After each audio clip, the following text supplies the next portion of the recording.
So hi everyone, good evening to all of you. Welcome to Sridhar CC. So ఈ రోజు మనం afternoon స్లాట్లో జరిగిన second shift questions గురించి మాట్లాడుకుందాం. ఓకేనా? వన్ బై వన్ క్వశ్చన్ చూద్దాం. యాక్చువల్గా నిన్న క్లాస్లో మనం నిన్న నైట్ చెప్పిన క్వశ్చన్స్లో కొన్ని క్వశ్చన్స్ ఈ రోజు స్లాట్లో రావడం జరిగింది. ఆ క్వశ్చన్స్ ఏంటో చూడండి, మీకే తెలిసిపోతుంది. Sir let's see the first question ఏంటో చూడదాం ఒకసారి. ఫస్ట్ క్వశ్చన్ చూడండి. So Yakshagana is a folk dance of which state? So చూడండి, ఈ క్వశ్చన్ ఆల్రెడీ మీకు ఇంతకుముందు క్లాస్లో చెప్పాను. కొన్ని ఫోక్ డాన్సెస్ మాట్లాడుతున్నప్పుడు సో ఎస్పెషల్గా ఈ డాన్స్ గురించి స్ట్రెస్ చేసి మరీ చెప్పాను, యక్షగాన. సో యక్షగాన అనేది ఏ స్టేట్ కి సంబంధించిన ఫోక్ డాన్స్ అవుతుందండి అంటే, we can say the answer should B Karnataka state. Karnataka state లో మనకి చాలా ఫోక్ డాన్సులు ఉన్నాయి. వాటిలో రెండు ఫోక్ డాన్సుల గురించి బాగా మాట్లాడతాం. ఒకటి యక్షగాన డాన్స్, రెండోది డొల్లు కుణిత. సో యక్షగాన అండ్ డొల్లు కుణిత ఈ రెండు ఏ స్టేట్ కి సంబంధించి అవుతాయి అంటే, we can say the answer should B Karnataka state అంటాం. సో అలాగే కర్ణాటకలో ఈ రెండు డాన్సులు కాకుండా ఇంకే డాన్సులు ఉన్నాయి చూడండి. సో ఒకటి that is the Garudi Gombe. So Garudi Gombe అనే ఒక డాన్స్ ఉంది. అలాగే కృష్ణ పారిజాత అని ఇంకో డాన్స్ కూడా చేస్తారు. దెన్ వన్ మోర్ నాగమందల అనే డాన్స్ చేస్తారు. కంసాలే అనే డాన్స్ కూడా చేస్తారు. ఓకేనా? కృష్ణ పారిజాత ఒకటి, నాగమందల ఒకటి, కంసాలే ఒకటి, గౌరుడి గాంబే అనే డాన్సెస్ అన్నమాట. సో ఆల్రెడీ ఈ డాన్స్ గురించి మీకు చెప్పాను, డొల్లు కుణిత. సో కాబట్టి ఈ డాన్సెస్ మొత్తం ఎక్కడ ఏ స్టేట్ లో చేయడం జరుగుతుందంటే, కర్ణాటక స్టేట్ లో చేసే చాలా ఫోక్ డాన్సెస్ అని మాట్లాడతాం. సో మోహిని నాట్యం తెలిసిందే, కేరళలో చేస్తారు. కథకళి డాన్స్ కేరళలో చేస్తాం. ఇవన్నీ కథకళి అనేది ఒక క్లాసికల్ డాన్స్ అవుతుంది. అలాగే కథక్ అనే డాన్స్ ఉత్తరప్రదేశ్లో చేస్తారని చెప్పాను. అలాగే రాజస్థాన్ స్టేట్ కి సంబంధించిన కొన్ని డాన్సెస్ ఇంతకుముందు క్లాస్లో మాట్లాడాం. సో ఇంతకుముందు ప్రీవియస్ క్లాస్లో మనకి రాజస్థాన్ స్టేట్ కి సంబంధించిన ఫోక్ డాన్స్ అడిగారు. గోమార్ అనే డాన్స్ అది రాజస్థాన్ స్టేట్ లో చేస్తాం. చారి అనే డాన్స్ రాజస్థాన్ లో చేస్తాం. కచగౌడి అనే డాన్స్ రాజస్థాన్ స్టేట్ లోనే జరుగుతుంది. సో అలా కొన్ని డాన్సెస్ గురించి గర్భా అనే డాన్స్ గుజరాత్ లో స్టేట్ అని చెప్పాం. దాండియా డాన్స్ కూడా గుజరాత్ స్టేట్ లోనే చేస్తాం. రౌఫ్ నచా డాన్స్ ఇది గురించి చెప్పాను. సో ఛత్తీస్గఢ్ లో చేసే డాన్స్ అని. రౌఫ్ అనే డాన్స్ జమ్మూ కాశ్మీర్ లో చేస్తారని చెప్పాం. ధిమ్సా అనే డాన్స్ ఒడిస్సా స్టేట్ లో చేస్తారని చెప్పాం. సో మళ్ళీ రిపీట్ చేస్తున్నానండి. సో మళ్ళీ మనం చెప్పిన క్లాస్ లో వచ్చిన డాన్సెస్ గురించి కన్ఫామ్ గా క్వశ్చన్స్ అడుగుతున్నారు, ఎందుకంటే అవి ఇంపార్టెంట్ డాన్సెస్ ఏనండి. సో లెట్స్ సీ ఒకసారి మళ్ళీ చూసుకోండి ఆ డాన్సెస్ ఏవో ఎగ్జామినేషన్స్ లో కన్ఫామ్ గా అడుగుతున్నారు. దెన్ నెక్స్ట్ క్వశ్చన్ చూద్దామండి. నెక్స్ట్ పాయింట్ ఏంటంటే, so which river declare as a national water way two in 1988? 1988 సంవత్సరంలో ఏ ఏ రివర్ ని వాటర్ వే ప్రాజెక్ట్ 2 కిందకి డిక్లేర్ చేశారండి అంటే, so that is answer should B Brahmaputra river అండి. సో అంతకంటే ముందు 1986 సంవత్సరంలో గంగా నదిని వాటర్ వే ప్రాజెక్ట్, నేషనల్ వాటర్ వే ప్రాజెక్ట్ 1 కింద డిక్లేర్ చేశారు. ఇప్పుడేమో సో బ్రహ్మపుత్ర రివర్ ని నేషనల్ వాటర్ వే ప్రాజెక్ట్ 2 కిందకి డిక్లేర్ చేయడం జరుగుతుందన్నమాట. అంటే జనరల్ గా మన దాంట్లో ఎవరైనా ఎక్కడి నుంచైనా ట్రావెల్ చేయాలంటే మనం ఎక్కువగా యూజ్ చేసే రూట్స్ వచ్చి బస్ రూట్ యూజ్ చేస్తాం, అలాగే ట్రైన్ రూట్ యూజ్ చేస్తాం. సో వేరే ప్లేసెస్ లాంగెస్ట్ డెస్టినేషన్స్ అయితే then people has preferring the flight routes కదా. చాలా తక్కువ మంది సీ రూట్ ని, చాలా తక్కువ మంది ఇన్లాండ్ వాటర్ వేస్ ని యూస్ చేస్తున్నారు. ఇన్లాండ్ వాటర్ వేస్ అంటే ఏంటి? సో సముద్రాలు ఉన్నాయి కదా, సముద్రాలు కదండి, రివర్స్ ఉన్నాయి కదా. రివర్స్ ఉన్నప్పుడు రివర్ సిస్టమ్ యూస్ చేసి ఒక ప్లేస్ నుంచి వేరే ప్లేస్ కి ట్రావెల్ చేయొచ్చు కదా. So the people has not using that one. So ఆ ప్రపోజల్స్ ని ఇంక్రీజ్ చేయడం కోసమే ఈ నేషనల్ వాటర్ వే ప్రాజెక్ట్ ని స్టార్ట్ చేయడం జరుగుతుంది. ఇన్లాండ్ వాటర్ వే ప్రాజెక్ట్స్ అని కూడా పిలుస్తాం. సో అలా ఫస్ట్ టైం 1986లో ఫస్ట్ గంగా నదిని యూజ్ చేసి, గంగా నది ఎక్కడి నుంచి ఎక్కడి వరకు అయితే ఫ్లో అవుతుందో ఆ ఫ్లోని యూజ్ చేసి, ఆ ప్రయాగ్రాజ్ నుంచి అంటే అలహాబాద్ నుంచి, సో అలహాబాద్ నుంచి వెస్ట్ బెంగాల్లో మనకి హల్దియా అనే పోర్ట్ ఉంది చూసారా, హల్దియా పోర్ట్. సో అక్కడ వరకు ఎంతైతే డిస్టెన్స్ ఉంటుందో ఆల్మోస్ట్ 1620 కిలోమీటర్ల డిస్టెన్స్ అనమాట. సో ఆ డిస్టెన్స్ మొత్తాన్ని కూడా యూజ్ చేసి రివర్ వాటర్ వే సిస్టమ్ యూజ్ చేయడం, కనెక్టివిటీ స్టార్ట్ చేశారు. దాని తర్వాత 2 సంవత్సరాల తర్వాత 1988లో బ్రహ్మపుత్ర రివర్ ని యూజ్ చేసి, బ్రహ్మపుత్ర రివర్ మనకి ఎక్కడ స్టార్ట్ అవుతుంది? కైలాష్ రేంజ్ అంటే టిబెట్ లో స్టార్ట్ అయిన బ్రహ్మపుత్ర రివర్ అరుణాచల్ ప్రదేశ్ లో ఎంటర్ అవుతుంది. అరుణాచల్ ప్రదేశ్ నుంచి అస్సాంకి, అస్సాం నుంచి తర్వాత బంగ్లాదేశ్ కంట్రీలో వెళ్ళి అక్కడ బంగ్లాదేశ్ లో బే ఆఫ్ బెంగాల్ కలిసిపోతుంది. ఆల్మోస్ట్ ఒక 3800 కిలోమీటర్ల పైనే ట్రావెల్ చేస్తుంది. ఏది ఎక్కడ నుంచి? టిబెట్ నుంచి బంగ్లాదేశ్ వరకు. మరి దీంట్లో మన ఇండియాలో ఇది అస్సాంలో ఎంటర్ అయిన తర్వాత, అరుణాచల్ ప్రదేశ్ లో ఎంటర్ అయిన తర్వాత అస్సాంలో కూడా వస్తుంది కదా. సో కాబట్టి ఈ బ్రహ్మపుత్ర రివర్ ని యూజ్ చేసి కూడా ఒక మూవ్మెంట్ అనేది స్టార్ట్ చేసుకోవచ్చు. I mean that is we can make a travelling అనమాట. సో ఆ రివర్ అనేది ఆల్మోస్ట్ మన అస్సాం స్టేట్ లో ఒక 2 ప్లేసెస్ ని కనెక్ట్ చేస్తూ, అస్సాంలో ఒక 2 ప్లేసెస్ మధ్యలో ఈ జర్నీ అనేది స్టార్ట్ చేశారనమాట. అది ఆ 2 ప్లేసెస్ ఏది అంటే, ఒక ప్లేస్ పేరు సాధియా టు దుబ్రి అంటాం. ఈ రెండు అస్సాంలోనే ఉన్నాయి. ఒకటి సౌత్ లో ఉంటుంది, ఇంకోటి నార్త్ లో ఉంటుంది అని చెప్తాం. ఈ 2 ప్లేసెస్ లో ఆల్మోస్ట్ ఎంత 891 కిలోమీటర్ల డిస్టెన్స్ ని, 891 కిలోమీటర్స్ ఆఫ్ డిస్టెన్స్ ని వీళ్ళు ఈ రివర్ ప్రాజెక్ట్ ని యూజ్ చేసి కవర్ చేయబోతున్నారు. దాన్ని ఏమంటామండి? దాన్ని కవర్ చేశారు. దాన్ని ఏమంటాం? నేషనల్ వాటర్ వే 2 అని పిలుస్తాం అనమాట. అది ఏ రివర్ మీద కన్స్ట్రక్షన్ జరిగింది అంటే, బ్రహ్మపుత్ర నది మీద కన్స్ట్రక్షన్ జరిగిందని చెప్తాం.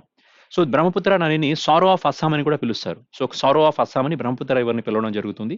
దెన్ అలాగే జమున అని బ్రహ్మపుత్ర రివర్ ని ఎక్కడ పిలుస్తారండి అంటే, వాళ్ళు బంగ్లాదేశ్ లో చెప్తారండి. సాంగ్పో అని దీన్ని, సాంగ్ పో అని ఎక్కడ పిలుస్తారండి దీన్ని? So that is called as A song పో అని ఎక్కడ పిలుస్తారండి ఈ రివర్ని అంటే we can say that is Tibet అనమాట. ఎర్లాంగ్ సాంగ్ పో ఇది ఎర్లాంగ్ సాంగ్ పో అని కూడా పిలవడం జరుగుతుంది. సో చైనా టిబెట్ లో దాన్ని ఆ పేరుతో పిలుస్తారనమాట. దెన్ ఓకేనా. దెన్ ఇది ఎక్కడ బంగ్లాదేశ్ లో జమునా అనే పేరుతో పిలుస్తారని చెప్పాం. దెన్ నెక్స్ట్ క్వశ్చన్ ఒకసారి చూద్దామండి. Let's see the third point.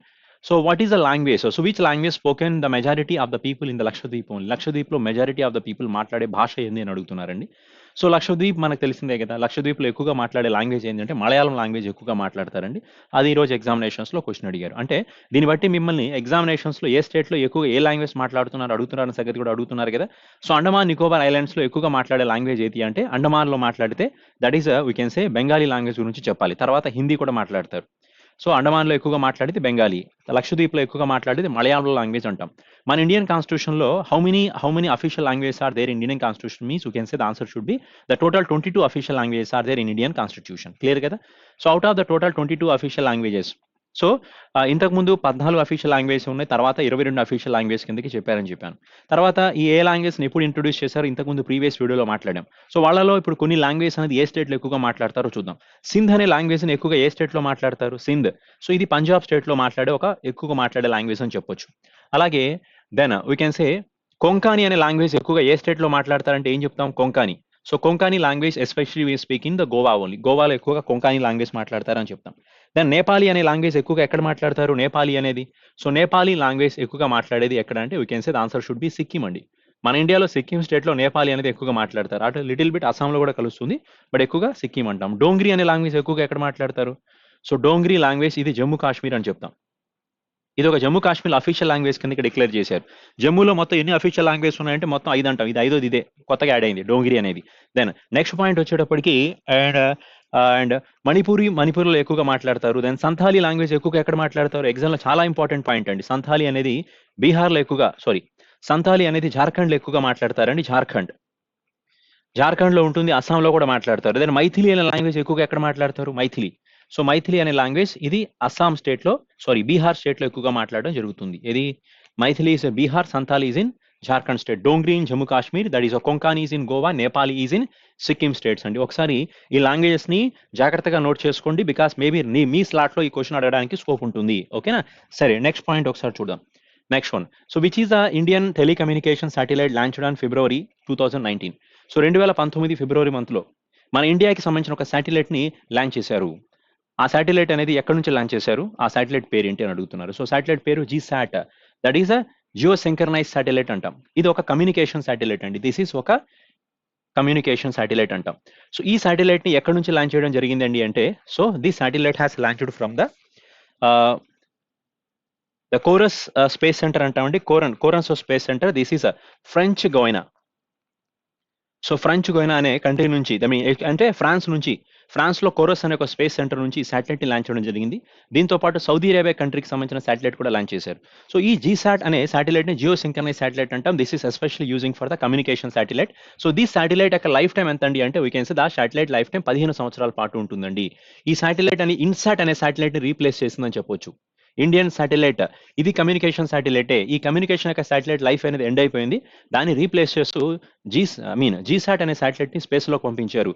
ఏరియన్ 5 అనే స్పేస్ వెహికల్ ని యూజ్ చేసి, ఏరియన్ 5 అనే ఒక రాకెట్ ని యూజ్ చేసి దీన్ని స్పేస్ లోకి పంపించడం జరిగింది. అర్థమైందా? ఏరియన్ 5 అనేది రాకెట్ అవుతుంది. ఇది లైఫ్ టైం 15 ఇయర్స్ అవుతుంది. ఇది రీప్లేస్ చేసింది ఇన్సాట్ ని. మీరు ఎక్కడి నుంచి లాంచ్ చేశారంటే French Guiana, that is Kourou space centre of France country నుంచి దీన్ని ఇనాగురేషన్ చేయడం జరిగిందని చెప్తాం. ఇది జరిగింది ఎప్పుడండి అంటే 2019 ఫిబ్రవరి మంత్ లో అని చెప్తాం అనమాట. చాలా చాలా ఇంపార్టెంట్ పాయింట్ అండి. ఓకేనా. సరే నెక్స్ట్ క్వశ్చన్. మేబీ నెక్స్ట్ లో మిమ్మల్ని అడగొచ్చు, ఈ శాటిలైట్ ఏ రాకెట్ నుంచి పంపించారు స్పేస్ లో గాని, ఇది దేని రీప్లేస్ చేసిందని క్వశ్చన్ రావచ్చు. దీని యొక్క లైఫ్ టైం ఎంత అని కూడా అడగవచ్చు అనమాట. అలాగే దీని యొక్క వెయిట్ అప్రాక్సిమేట్లీ 2530 ఆల్మోస్ట్ 6-7 కేజీస్ వరకు ఉందండి దీని వెయిట్ అనేది. సో 2536 కేజీస్ అప్రాక్సిమేట్ వాల్యూ దగ్గరగా అలా ఉందని చెప్తాం అనమాట. దెన్ నెక్స్ట్ పాయింట్ ఒకసారి చూద్దామండి. నెక్స్ట్ క్వశ్చన్ చూడండి. Then when was the national tuberculosis elimination programme was launched? అంటే ట్యూబర్కులోసిస్ అంటే తెలుగులో క్షయవ్యాధి అంటాం కదా. సో ఇది దగ్గుతూ ఉంటాం చూసారా, దీనివల్ల మనకి ఆ డిసీజ్ ని మనం క్షయవ్యాధి అని పిలుస్తాం అనమాట. ఎక్కువగా దగ్గు వస్తూ ఉంటే, అంటే ఇది ఒక రోగం అండి. దీనివల్ల చాలా మంది పర్సన్ చనిపోయిన వాళ్ళు కూడా ఉన్నారు. సో ఈ ట్యూబర్కులోసిస్ అనేది ఒకప్పుడు ఇండియాని బాగా పీడించిందని చెప్పొచ్చు. ప్రపంచ దేశాలని ఈ రోగం వణికించిందనే మాట్లాడొచ్చు. మరి అలాంటి ట్యూబర్కులోసిస్ని ఇండియా నుంచి కంప్లీట్గా ఎలిమినేట్ చేయాలని చెప్పి గవర్నమెంట్ ఆఫ్ ఇండియా చాలా సంవత్సరాల నుంచి చెప్తూనే ఉంది. సో అలాంటిదప్పుడు ఫస్ట్ గవర్నమెంట్ ఆఫ్ ఇండియా దీని టాపిక్ ఎప్పుడు చెప్పిందంటే 1962 సంవత్సరంలో మాట్లాడడం జరిగింది. ఇది first that is called as elimination of national tuberculosis elimination అంటాం. National tuberculosis elimination process start అయింది ఫస్ట్ 1962లో. తర్వాత మళ్ళీ రివైజ్ చేయడం జరిగింది. రివైజం that is called as revision or you can say revise the national elimination of tuberculosis programme అనేది 1997లో స్టార్ట్ చేయడం జరిగింది. ఓకేనా. మళ్ళీ రీసెంట్గా గవర్నమెంట్ ఆఫ్ ఇండియా 2019లో లాంచ్ చేసిన బడ్జెట్ ఏదైతే ఉందో ఆ బడ్జెట్లో నిర్మలా సీతారామన్ గారు ఒక ప్రోగ్రామ్ని ఇనిషియేషన్ చేశారు. దాన్నే ఆ ప్రోగ్రామ్ చాలా చాలా ఇంపార్టెంట్ పాయింట్ అండి. మేబీ నెక్స్ట్ స్లాట్ అడగడానికి స్కోప్ ఉండొచ్చు. ఏంటి ఆ ప్రోగ్రామ్ అంటే టీబీ హారేగా దేశ్ జీతేగా. టీబీ హారేగా దేశ్ జీతేగా. టీబీ హారేగా అంటే ఏంటి? టీబీ ఓడిపోతుంది, దేశ్ జీతేగా అంటే దేశం గెలుస్తుంది అని. సో అంటే అది ఎప్పుడు ఇనిషియేషన్ అంటే బై 2025 బై ద 2025 టీబీ హారేగా దేశ్ జీతేగా అనే ఒక ప్రోగ్రామ్ ని స్టార్ట్ చేయడం చేశారండి. హారేగా దేశ్ జీతేగా. సో ఎగ్జామ్లో ఇది చాలా చాలా ఇంపార్టెంట్ పాయింట్ అవుతుంది. బై విచ్ ఇయర్ అంటే బై 2025 అని చెప్పాలి. By 2025 India the completely eliminating the tuberculosis diseases. అంటే 2025 సంవత్సరం వచ్చేటప్పటికి ఇండియాలో ఒక్క టీబీ డిసీజ్ కూడా నోట్ అవ్వకూడదు అనేది గవర్నమెంట్ యొక్క టార్గెట్ అనమాట. ఏ ఒక్క టీబీ డిసీజెస్ కూడా 2025కి ఉండకూడదు ఇండియాలో. కంప్లీట్గా ఎలిమినేషన్ అయిపోవాలనే ఉద్దేశంతో ఈ ప్రోగ్రామ్ని స్టార్ట్ చేశారు. సరే, ఇప్పుడు ఇంకొక ఇంపార్టెంట్ పాయింట్ అండి. మేబీ ఎగ్జామ్లో మిమ్మల్ని అడగొచ్చు, when we can say the world tuberculosis day. So world TB day ఎప్పుడు అని అడగొచ్చు కదా. వరల్డ్ టీబీ డే ఏ రోజు అని చెప్తాం టీబీ డే అనేది. That is you can say the 24th of March that is considered as a TB day. March 24వ తారీఖున టీబీ డే అవుతుందన్నమాట. ఓకేనా. Then next one is March 23rd ఏమవుతుందంటే వరల్డ్ మెట్రలాజికల్ డే అవుతుంది మార్చ్ 23rd అనేది. Then March 22 that is water day అవుతుంది. March 21 ఏమవుతుందంటే forest day. ఇది ఫారెస్ట్ డే, ఇది వాటర్ డే, ఇది మెట్రలాజీ డే, ఇది టీబీ డే. ఓకేనా. దెన్ నెక్స్ట్ పాయింట్ ఒకసారి చూద్దామండి. సి ద నెక్స్ట్ క్వశ్చన్ ఏంటది అంటే, and who was the following person is not a cabinet ministers. కింద వాళ్ళలో ఎవరు క్యాబినెట్ మినిస్టర్స్ కారు అంటున్నారు. అంటే ఇది మన ఆప్షన్ బేస్డ్ వెళ్ళే క్వశ్చన్ అనమాట. సో అంటే ఇప్పుడు ఇది నేను పెట్టుకున్న ఆప్షన్స్ అండి. యాక్చువల్గా అది ఇక్కడ నేనేం ఆప్షన్స్ ఏం పెట్టలేదు. బట్ జనరలీ అక్కడ ఎగ్జామ్లో ఈ క్వశ్చన్ ఆన్సర్ చేయాలంటే మీకు ఆప్షన్స్ తెలిసి ఉంటాయి. అంటే ఆప్షన్స్లో మీకు తెలుసు కదా, ఎందుకంటే క్యాబినెట్ మినిస్టర్స్ అందరూ తెలిసిపోతే ఈజీగా మనం ఆన్సర్ చేయొచ్చు. సో ఇస్తారండి లిస్ట్ ఆఫ్ క్యాబినెట్ మినిస్టర్స్ ఉన్నారు చూసారా, వాళ్ళందరి పేర్లు మీరు చదువుంటే ఈ క్వశ్చన్కి ఈజీగా ఆన్సర్ చేయొచ్చు. ఓకేనా. సో మనకి home minister is also there, railway minister అవ్వచ్చు. ఇవన్నీ నిన్న క్లాస్లో మనం మాట్లాడుకున్నవి. సో ఎవరెవరైతే క్యాబినెట్ మినిస్టర్స్ మీకు తెలుసో వాళ్ళకి ఐడెంటిఫై చేయగలిగితే ఈ క్వశ్చన్ ఆన్సర్ చేయొచ్చు. Then Ramnath Kovind is not a cabinet minister అండి, and he's a president of India. Ramnath Kovind is a president of India అని చెప్తాం. Okay. And this person is a 14th president of India అని మాట్లాడుకోవచ్చు అనమాట. ఇతని కంటే ముందు that person is Pranab Mukherjee గారు ఉన్నారు. ప్రణబ్ ముఖర్జీ గారు రీసెంట్గా చనిపోవడం కూడా జరిగింది. The turbulent years, the coalition years అనే పుస్తకాలు రాసింది కూడా presidential year, turbulent year, coalition year, ఈ 3 పుస్తకాలని రాసింది ఎవరండి అంటే then the person is Pranab Mukherjee గారే రాయడం జరిగింది. And he's from the West Bengal state అని కూడా చెప్పుకోవచ్చు. అండ్ సరేనా, మరి మై క్యాబినెట్ మినిస్టర్స్ మీకు తెలుసు అనుకుంటున్నానండి. బికాస్ ఆల్రెడీ లాస్ట్ 2 క్లాసెస్ నుంచి మనం క్యాబినెట్ మినిస్టర్స్ గురించి మనం స్ట్రెస్ చేస్తూనే ఉన్నాం. Then next point is you can see the next question చూద్దామండి. And Rutherford belongs to which category, which country అంటారు. రూదర్ఫోర్డ్ అనే పర్సన్ ఏ దేశానికి సంబంధించిన పర్సన్ అండి. And this person is famous for the nuclear physics అని చెప్పొచ్చు. He's a father of nuclear physics అంటాం రూదర్ఫోర్డ్ ని. సో ఇతను ఏ దేశానికి సంబంధించిన పర్సన్ అండి అంటే we can say he's from the New Zealand country అని చెప్తాం. ఇతను ఎవరండి అంటే ఫాదర్ ఆఫ్ న్యూక్లియర్ ఫిజిక్స్ అని చెప్తామండి. చాలా ఇంపార్టెంట్ పర్సన్. ఇతని పేరు గుర్తుపెట్టుకోండి. ఎందుకంటే మన ఫిజిక్స్లో కానీ సైన్స్లో కానీ ఓకే కెమిస్ట్రీలో కానీ ఫేమస్ పర్సన్స్ ఎవరైతే ఉన్నారో వాళ్ళ గురించి అడగడం జరుగుతుంది. ద ఫాదర్ ఆఫ్, ఇంతకుముందు ఫాదర్ ఆఫ్ జియోగ్రఫీ అడిగారు, ఇప్పుడు ఫాదర్ ఆఫ్ న్యూక్లియర్ ఫిజిక్స్ అడగొచ్చు. అలా ప్రతి దాంట్లో ఏదో ఒక స్లాట్లో ఒక పర్సన్ గురించి ఖచ్చితంగా అడుగుతున్నారు. సో మీకు కావాలంటే మీరు ప్రీవియస్ స్లాట్స్ క్వశ్చన్ చూసుకుంటే అర్థమైపోతుంది అనమాట. సో కాబట్టి ఇక్కడ అడిగింది రూదర్ఫోర్డ్ అనే పర్సన్ ఇచ్చి ఇతను ఏ కంట్రీ అని అడుగుతున్నాడు. That person is from the New Zealand. Maybe రేపు ఇంకొక ఇలా అడగచ్చు, who is the father of nuclear physics అని అడగొచ్చుగా, అప్పుడు ఆన్సర్ రూదర్ఫోర్డ్ అవుతుంది. ఇప్పుడు ఏమో కంట్రీ అడిగాడు, మేబీ రేపు అతని యొక్క ఆక్యుపేషన్ అడగొచ్చు, అతను దేంట్లో రీసెర్చ్ చేస్తాడని, అతను సైంటిస్ట్ అని చెప్తవచ్చు. ఓకేనా. దెన్ హీస్ న్యూక్లియర్ ఫిజిక్స్ అని మాట్లాడతాం. సరే, నెక్స్ట్ పాయింట్ ఒకసారి చూడండి. Next one, and who was the Indian tribal freedom fighter. So యాక్చువల్గా ఒక క్వశ్చన్ అడిగారు. అదేం క్వశ్చన్ అంటే ఒక దళిత నాయకుడు ఎవరు అని అడిగారని చెప్పి చెప్తున్నారు చాలా మంది. సో యాక్చువల్గా దళిత నాయకుడు గురించి మనం మాట్లాడాలంటే B R Ambedkar is also one of the person అని చెప్పొచ్చు. బట్ కాకపోతే అతను reservations, he's a father of Indian constitution అని చెప్తాం. అండ్ అలా మాట్లాడతాం. కానీ దళిత నాయకుడు అంటే ఇండియాలో చాలా మంది ఉన్నారండి. And I was taking the point ఏంటది అంటే, సో ఇతని గురించి బాగా ఫేమస్ అండి బిర్సా ముందా అనే పర్సన్. సో ఇతను జార్ఖండ్ స్టేట్ ఒక ఒక వన్ ఆఫ్ ద పర్సన్ అని చెప్పొచ్చు. And he started so many movements in Jharkhand state. So this person has born in 1875. So 1875లో పుట్టాడు అండి. దెన్ 1900 ఇయర్లో చనిపోవడం జరిగింది. సో ఆల్మోస్ట్ ఒక 24 ఇయర్స్ పాటు మాత్రం బతికారనమాట. సో ఈ 24 ఇయర్స్లోనే అతను చేసిన మూవ్మెంట్స్ అవ్వచ్చు, అతను ట్రైబల్ పీపుల్ కోసం చేసిన ఏవైతే కంట్రిబ్యూషన్స్ అని చాలా గొప్పవి అనమాట. అందుకే ఇతను క్వశ్చన్ ఇచ్చుంటాడేమో అనే ఉద్దేశంతో ఈ ఆన్సర్ ఇక్కడ సెట్ చేయడం జరుగుతుంది. But Birsa Munda is a very very famous persons in Jharkhand only. So ఎందుకంటే బిర్సా ముండా పుట్టినరోజు నవంబర్ 15 అంటాం. నవంబర్ 15, ఓకేనా, నవంబర్ 15, 1875. ఇతను పుట్టిన ఏదైతే రోజు ఉందో ఇదే రోజున జార్ఖండ్ స్టేట్ ఎస్టాబ్లిష్మెంట్ డే కూడా చేస్తారు. జార్ఖండ్ స్టేట్ ఫౌండేషన్ డే రోజు చేస్తారండి. అంటే that is 15th of November every year. So Jharkhand was divided from the Bihar in 2000. Jharkhand అనేది బీహార్ నుంచి 2000 సంవత్సరంలో విడిపోయింది. అలా విడిపోయిన తర్వాత ఈ జార్ఖండ్ యొక్క స్టేట్ ఎస్టాబ్లిష్మెంట్ డే ఏ రోజు చేస్తారండి అంటే నవంబర్ 15వ తారీఖున చేయడం జరుగుతుంది అనమాట. సో మనకి ఛత్తీస్గఢ్ స్టేట్ అనేది కూడా 2000లోనే డివైడ్ అయిపోయింది. ఓకేనా, ఛత్తీస్గఢ్ స్టేట్ కూడా ఎప్పుడు డివైడ్ అయింది? 2000లోనే డివైడ్ అవ్వడం జరిగిందంట. Then and one more state, మొత్తం 3 స్టేట్స్ కదా. ఉత్తరప్రదేశ్ నుంచి ఉత్తరాంచల్ అంటే ఇప్పుడు ఉత్తరాఖండ్ అని పిలుస్తున్నాం. సో 2000 సంవత్సరాలు మొత్తం 3 స్టేట్లు డివైడ్ అవ్వడం జరిగింది. So one is Jharkhand state. It is divided from Bihar, and Uttaranchal, or currently we can say Uttarakhand is divided from Uttar Pradesh state, and Madhya Pradesh, that is Chhattisgarh, is divided from the Madhya Pradesh అంటాం. 2014లో మళ్ళీ Telangana state Andhra Pradesh నుంచి divide అయినాయి. ఓకేనా, సరే, అందుకే జార్ఖండ్ యొక్క importance 15th అనేది అంత ఇంపార్టెంట్ అంటాం. ఇదే స్టేట్లో జార్ఖండ్లో మనకి ఒక ఎయిర్పోర్ట్ కూడా ఉంది. ఆ ఎయిర్పోర్ట్ కూడా ఇతని పేరు మీద పెట్టడం జరిగింది, బిర్సా ముండా ఎయిర్పోర్ట్. అది ఎక్కడ అంటే same that is also belongs to Jharkhand state అని చెప్తాం అనమాట. దట్ ఈస్ రాంచీలో ఉందని చెప్తాం. సరే, నెక్స్ట్ క్వశ్చన్ ఒకసారి మాట్లాడదామండి. నెక్స్ట్ పాయింట్ ఏంటంటే, what is another name of calcium hydroxide? Calcium hydroxide ఇంకొక పేరేంటి అని అడుగుతున్నారు. సో నిన్న క్లాస్లో దీని గురించి మాట్లాడానండి, మీకు గుర్తుందో లేదో. ఏ సందర్భంలో మాట్లాడామండి అంటే, సో వాటర్కి హాట్నెస్ ఎక్కువగా ఉన్నప్పుడు దాన్ని మనం సాఫ్ట్నెస్గా మార్చడం కోసం ఏవైతే కెమికల్స్ యాడ్ చేస్తామని చెప్పాను చూసారా, అక్కడ ఈ పాయింట్ మాట్లాడాను. స్లేకుడ్ లైమ్ యాడ్ చేస్తే, అలాగే వాషింగ్ సోడాని స్లేకుడ్ లైమ్ యాడ్ చేయడం వల్ల దాంట్లో ఉన్న ఏది హార్డ్నెస్ అనేది తగ్గుతుంది అని చెప్పి నిన్న క్లాస్లో మాట్లాడాం. ఇప్పుడేమో ఆ స్లేకుడ్ లైమ్ గురించి ఎగ్జామ్లో క్వశ్చన్ అడగడం జరిగింది. So what is the other name of calcium? What is the other name of calcium hydroxide? Calcium hydroxide అంటే వీ కెన్ సే CaOH2 అంటాం కదా, కాల్షియం హైడ్రాక్సైడ్స్. సో దీనికి ఇంకొక పేరు ఏంటండి అంటే the answer should be slaked lime అని చెప్తాం. Slaked lime. అలాగే ఇంకొన్ని కెమికల్ ఫార్ములాస్ కూడా మాట్లాడదామండి. అంటే ఇప్పుడు నేను రాసిన ఈ 4 క్వశ్చన్లు మీకు ఎగ్జామ్లో ఇంతకుముందు అడిగారు, కావాలంటే ఒకసారి చెక్ చేసుకోండి. దెన్ వాటికి కెమికల్ నేమ్స్ అనేవి చాలా ఇంపార్టెంట్ అండి. దాంట్లో ఒకటి చూడండి. Then what is the chemical name of baking soda?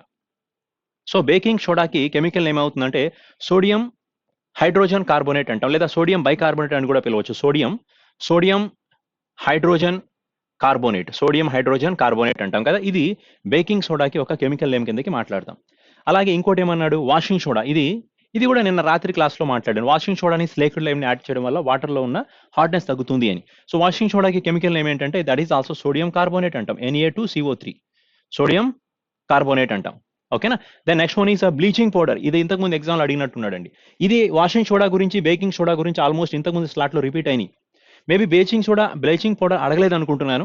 So maybe next స్లాట్లో అడగవచ్చు అండి. ఇవి 4 ఫుల్ ఫామ్స్ చాలా చాలా ఇంపార్టెంట్ అండి. ఈ 4 ఇంతకుముందు చెప్పిన స్లేకుడ్ లైమ్. ఇది ఏదో ఒక స్లాట్లో ఖచ్చితంగా రైల్వే ఎగ్జామినేషన్స్ అడుగుతున్నప్పుడు, ఇన్ కేస్ కెమికల్ నేమ్స్ అడుగుతున్నప్పుడు ఈ 5 ఏదో ఒక దాని గురించి ఏదో ఒక స్లాట్లో ఖచ్చితంగా అడుగుతారు. దెన్ ఇప్పుడు చూద్దాం. బ్లీచింగ్ పౌడర్కి సంబంధించిన కెమికల్ నేమ్ ఏంటంటే కాల్షియం హైపోక్లోరైడ్ అంటాం. So that is called as a calcium. ఓకేనా, కాల్షియం హైపోక్లోరైడ్ అండి. కాల్షియం హైపోక్లోరైడ్, దట్ ఈస్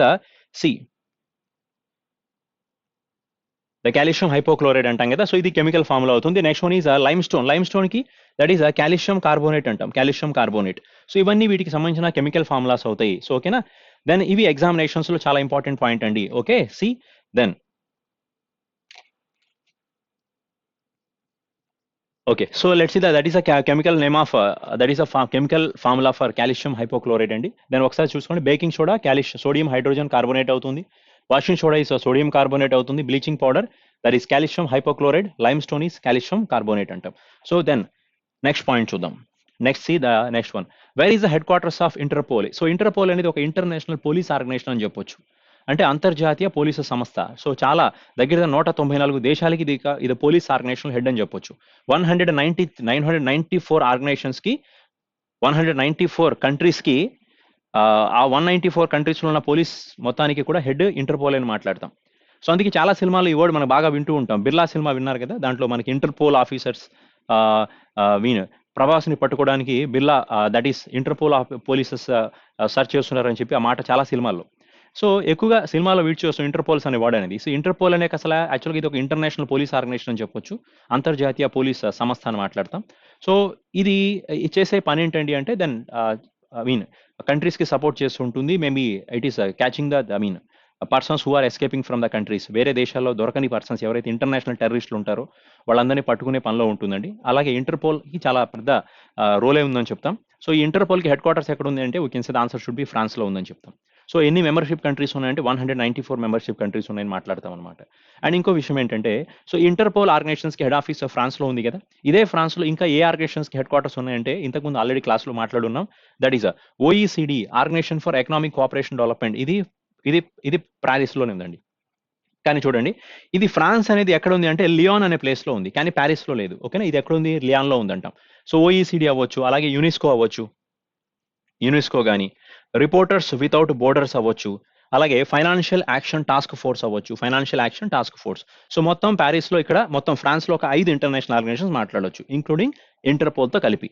ఒకటి organisation for economic cooperation development, united nations environmental social united nation education scientific cultural organisation అంటాం, reporters without borders అంటాం, financial action task force అంటాం. వీటన్నిటికీ head quarters ప్యారిస్లోనే ఉందని మాట్లాడతాం. Then next point ఒకసారి చూడండి. See the next question. What is the founder who was the founder of Sun Microsystems? Sun Microsystems కి founder ఎవరని అడుగుతున్నారు. వీ కెన్ సే ఒక ఇద్దరు పర్సన్స్ గురించి మెయిన్ గా మాట్లాడొచ్చండి. సో ఎవరండి వాళ్ళు అంటే, ఒక పర్సన్స్ పేరు ద స్కాట్ మెక్నీలీ అండ్ రెండో పర్సన్ వినోద్ ఖోస్లీ. సో వీళ్ళిద్దరూ కూడా 1982లో ఈ సన్ మైక్రో సిస్టమ్స్ ని స్టార్ట్ చేశారని చెప్తాం. ఇది ఒక కంప్యూటర్ ఆర్గనైజేషన్ అని మాట్లాడతాం. యాక్చువల్గా ఇది this is manufacturing the computers and computer peripherals అవ్వచ్చు, కంప్యూటర్స్ని మ్యానుఫ్యాక్చరింగ్ చేస్తుంది, కంప్యూటర్ కాంపోనెంట్స్ అవ్వచ్చు, అలాగే సాఫ్ట్వేర్స్ని డిజైన్ చేస్తూ ఉంటుంది. సో ఇదంతా ఈ సన్ మైక్రో సిస్టమ్స్ యొక్క ప్రాసెసర్స్ అనొచ్చండి. ఈ కంపెనీ 1982లో స్టార్ట్ చేయడం జరిగింది. Then who started the Sun microsystems అంటే దెర్ ఆర్ 2 పర్సన్స్ అంట. One person name is called as Scott McNealy and one more person is called as Vinod Khosla. So ఇది US based company అని మాట్లాడతామండి. Then ఓకేనా, then so ఇప్పుడు అడిగిన question ఏంటంటే ఎవరు start చేశారంటే వీళ్ళిద్దరు పేర్లు మాట్లాడతాం. Then it is US based organisation. Clear కదా. దెన్ నెక్స్ట్ క్వశ్చన్ చూద్దాం. నెక్స్ట్ పాయింట్ ఏంటంటే, so where was the Buddhist circuit train started? So where was the Buddhist circuit train? So Buddhist circuit train అనేది ఎక్కడ start అయిందని అడుగుతున్నారండి. అసలు యాక్చువల్గా ఈ ట్రైన్ ఎప్పుడు స్టార్ట్ చేశారంటే 2018లో స్టార్ట్ చేయడం జరిగింది. I mean at the end of 18 కాదు, 2019లోనే అండి. సో 2019లో స్టార్ట్ చేశారు. ఎస్పెషల్లీ ఇన్ ద అక్టోబర్ 19వ తారీఖు నుంచి అక్టోబర్ 26వ తారీఖు వరకు ఈ ప్రోగ్రెస్ స్టార్ట్ అయిందనమాట. ఈ ప్రాజెక్ట్ అనేది దేనికోసం స్టార్ట్ చేశారండి అంటే, మొత్తం బుద్ధిజానికి సంబంధించిన ప్లేసెస్ ఏవైతే ఉంటే ఇండియాలో కానీ నేపాల్లో కానీ, అంటే ఈ ప్రాజెక్ట్ 2 కంట్రీస్కి మధ్యలో స్టార్ట్ అయింది, that is India and Nepal. So almost India నేపాల్కి మధ్యలో ఈ ప్రాజెక్ట్ స్టార్ట్ అయ్యి బుద్ధుడు నివసించిన ప్రాంతాలు ఏవైతే ఉంటే అన్నింటినీ కలుపుకుంటూ వెళ్ళి మళ్ళీ తిరిగి అదే ప్లేస్కి వచ్చేస్తుంది అనమాట. మరి ఎక్కడి నుంచి స్టార్ట్ చేశారండి అంటే, this project was started in న్యూఢిల్లీలో ఒక రైల్వే స్టేషన్ ఉంది, that is Safdarjung railway station. Safdarjung railway station ఎక్కడుంది అంటే we can say answer should be Delhi. ఈ సఫ్దర్జంగ్ రైల్వే స్టేషన్లో ఢిల్లీలో ఉన్న ప్రాజెక్ట్ అనేది, సో ఇక్కడ నుంచి స్టార్ట్ అవుతుంది. తర్వాత ఇది మన బీహార్లో లైక్ గయా అనే ప్లేస్ నుంచి చూసారా, బోధ్ గయా. సో బుద్ధుడికి సంబంధించిన ప్లేస్ గయా, అక్కడ నుంచి టచ్ అవుతుంది. తర్వాత లైక్ వారణాసిలోకి ఎంటర్ అవుతుంది. సో అక్కడ నుంచి మళ్ళీ ఫైనల్గా ఇండియాలో ఉన్న మేజర్ ఫేమస్ ప్లేసెస్ని పుణ్యక్షేత్రాన్ని కలుపుకుంటూ లూంబిని దాకా వెళుతుంది. ఎక్కడ, నేపాల్లో లూంబిని దాకా వెళ్ళి మళ్ళీ తిరిగి మళ్ళీ ఇక్కడికి వస్తుంది. మొత్తం ఇలా జరగడానికి మొత్తం 8 days టైం పడుతుంది అనమాట. అంటే జర్నీ యొక్క టోటల్ ట్రావెల్ టైం ఎంత అంటే టోటల్ 8 days ఆఫ్ టైం అని చెప్పొచ్చు. సో ఇది ప్రాజెక్ట్ని స్టార్ట్ చేశారండి ఎస్పెషల్లీ ఫర్ పిల్గ్రిమ్స్ పర్సన్స్ని, బుద్ధిజం అలాగే ఇండియాలో ఉన్న ఫేమస్ టూరిస్ట్ ప్లేసెస్ని, పిల్గ్రిమ్ ప్లేసెస్ని కవర్ చేసుకుంటూ మళ్ళీ తిరిగి అదే ప్లేస్కి రీచ్ అవుతుంది అనమాట. So this project was started in 2019 October 19 through 26 అని చెప్తాం. ఓకేనా, this is started in the place of New Delhi అండి. దెన్ రైల్వే మినిస్టర్ ఎవరండి అంటే we can say that person is Piyush Goyal గురించి మాట్లాడుకోవచ్చు. సో ఇండియాలో లాంగెస్ట్ జర్నీ ట్రావెల్ చేసే ట్రైన్ ఏది అంటే వివేక్ ఎక్స్ప్రెస్ గురించి మాట్లాడతాం. సో చాలా లెంతీ ట్రైన్, ఎక్కువ దూరం ట్రావెల్ చేసే ట్రైన్ ఏది అంటే ఇంతకుముందు ఎగ్జామ్ అడిగినట్టున్నాడండి. The question should be Vivek express, గుర్తుపెట్టుకోండి. దెన్ సో ఇండియాలో longest railway station, longest tunnel అంటే పీర్ పంజల్ టనల్ అని చెప్తాం. లాంగెస్ట్ రోడ్ టనల్ అంటే that is Shyam Prasad Mukherjee tunnel గురించి మాట్లాడతాం. హైయెస్ట్ టనల్ అంటే అటల్ టనల్ గురించి చెప్పాల్సి వస్తుంది. Then which of the following is not a property of salt? Salt యొక్క ప్రాపర్టీస్ లక్షణం ఏది కాదంటున్నాడు. జనరల్ గా సాల్ట్ కి బ్రిటల్ ప్రాపర్టీ ఉంటుంది. బ్రిటల్స్ అంటే ఏంటి? అది ఆల్మోస్ట్ మనం ఏమంటాం అంటే సాల్ట్ బ్రిటల్నెస్ ఎక్కువగా ఉంటుందని చెప్తాం. అంటే ఏం లేదండి, తునకలుగా మారుతూ ఉంటుంది అనమాట. అండ్ ఒక క్రిస్టల్స్ రూపంలో ఉంటూ ఉంటుంది, అలా చెప్పొచ్చు. అండ్ ఇంకొకటి సాల్ట్ కి boiling point and melting points కూడా చాలా ఎక్కువగా ఉంటాయి. High boiling pointing and high melting point అని మాట్లాడతాం.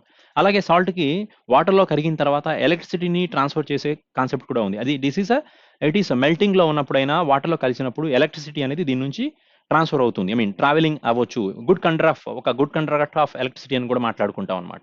సో ఇవి సాల్ట్ ఉన్న లక్షణాలు. కానీ ఇక్కడ ఉన్న లక్షణంలో ఏం చెప్పాడంటే సాల్ట్ కి ఏమన్నాడంటే salt will have the low melting point అంటున్నాడు. బట్ సాల్ట్ కి లో మెల్టింగ్ పాయింట్ ఉండదండి. Salt can have the high melting point అనే చెప్పొచ్చు. So salt will have high melting point and high boiling points. కాబట్టి సో ఇక్కడ ఆన్సర్స్ లో ఇక్కడ హై ఉంటే అది కరెక్ట్ అయ్యేది. కానీ ఏది కాదు అన్నాడు కాబట్టి this is not, because reason it is saying about the low melting point. But salt will have high melting point. Salt కి బ్రిటల్నెస్ ఎక్కువ, బ్రిటల్. ఓకేనా? సాల్ట్ విల్ హ్యావ్ బ్రిటల్ అని చెప్తామండి. Brittles nature is availables for salt. High melting point, low boiling point. It is a good control of electricity when it is melting in water అని చెప్పొచ్చు అనమాట. So then this is answer అండి. Next question ఒకసారి చూద్దాం.